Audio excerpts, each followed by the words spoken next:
এটা হচ্ছে একটা প্যান্টের কোমরের ডুরি। এটা দিয়ে নন্দিনীকে একটা জিনিস করব।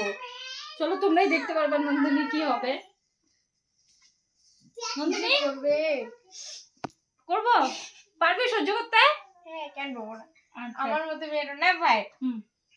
ধর, আমি ধরবো। ধর, এটা পুরো আছে ঘষ, জোরে জোরে।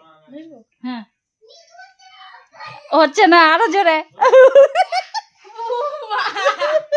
সেই লাগে নাকি? ওর মুখটা দেখা না, ঘষ। খিচুড়ি লাগছে আমি। ওর মুখটা দেখাবি, ওর মুখটা। আমি এদিকে ঘষতে থাকবো, ওর মুখটা দেখাবি। হ্যাঁ, যে কি হয় এটা ঘষতে পারে। এটা সামান্য একটা ব্যাপার। নাও ঘষো। ক্যারাম। ও মা।